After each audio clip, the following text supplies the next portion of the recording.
They're gorgeous. I mean, they're really, really nice. They vary so much between, and that's what I love. I like this one with them. They're really red. The really crazy red head, down the neck.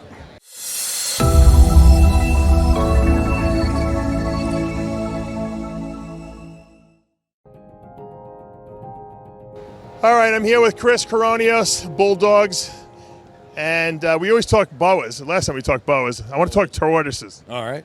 How you doing? How you doing, Chris? Chris has got an incredible property he's building, and he's got alligator pens, albinos.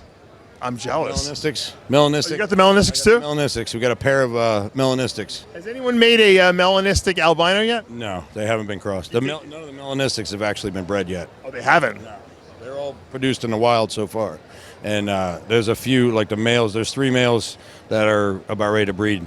Are you going to try that breeding? It's on the That's on the agenda? yeah. Well, I'm wondering, you think they'll be white or you think they'll be red? That's a good question. I think the eyes will be solid red. I think their body's going to be red. Really? That would be awesome. Because look at blue tongue skinks. When you do the melanistic albinos, you get that lava. It's like a red. I hope so. And it's not just like at a minimum. I think it'll be a cleaner white. The white. You know, like you're going to see red. That'd be awesome. I think so, because the adults definitely have a different, like when they change, like they stay black. They have zero pattern. The bottom of them turn like a blue color, which I think would probably be white, but I think you might be right about that red, because I see little hints of brown, and I think the black's hiding red. That's awesome. That would be. I hope I'm right. All right, talk to me. I always see online you have these Hypo Redfoots. They're absolutely gorgeous. How did you get these originally? Can you take them out? Yeah, sure. You have the nicest ones I've seen. I appreciate it. We got a lot of ours from Venezuela. Oh, okay. The adults came from Venezuela. We produce a lot of babies. We got some babies from other breeders that we trust. You know, their quality. These are gorgeous. I mean, they're really, really nice. They vary so much between, and that's what I love. I like this one with them. They're really red. The really crazy red head, down the neck. Now, is this just line bred?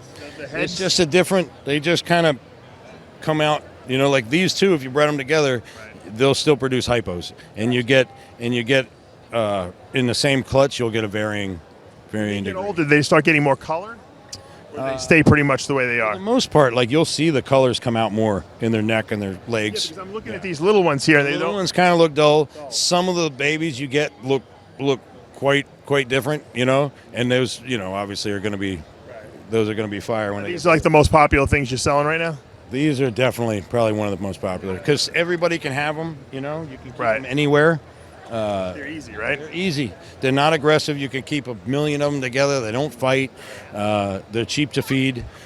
Even if you live up north and you don't have them, you know, outside area, you wouldn't need a huge pen. You can breed them indoors. Yeah, they don't seem to be that. And they get along. They all get along with each other.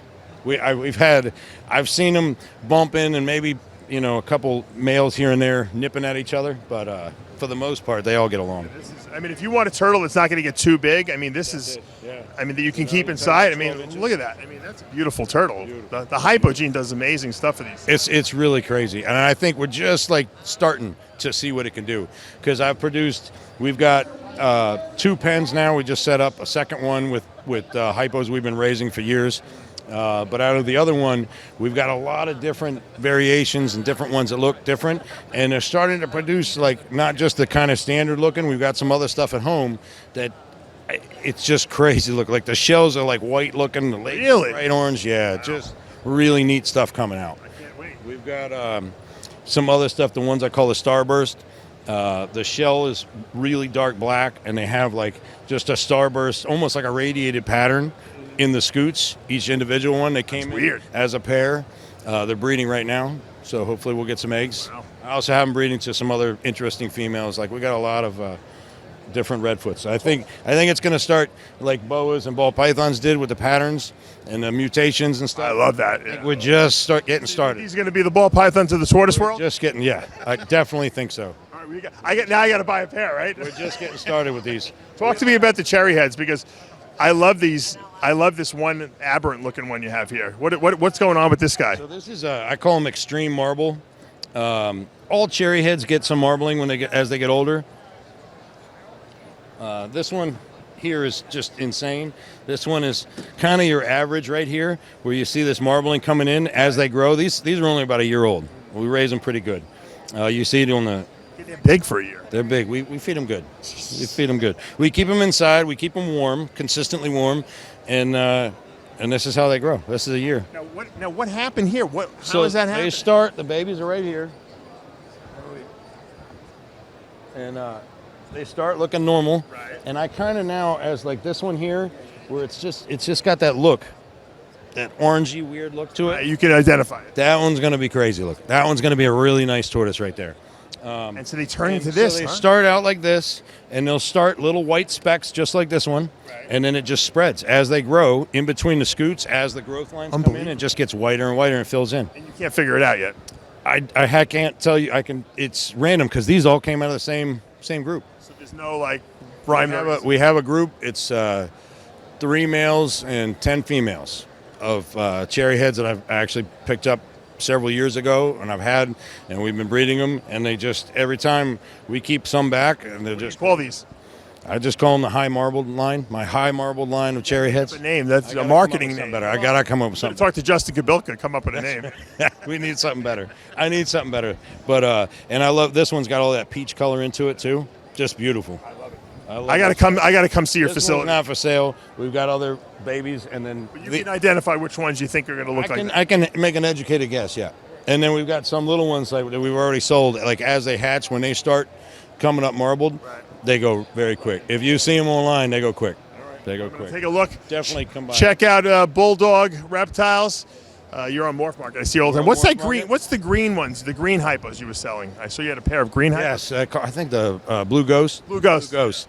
They're just another random mutation came in from Venezuela. You must have a good connection over there, huh? I do. So when we got, actually they came in separate. So I got the male in, came with something else, and then he offered me these females months later.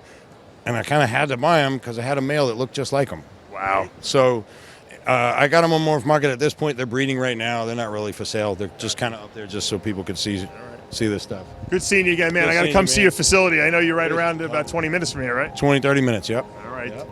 Dave Palumbo here with Chris CORONEOS.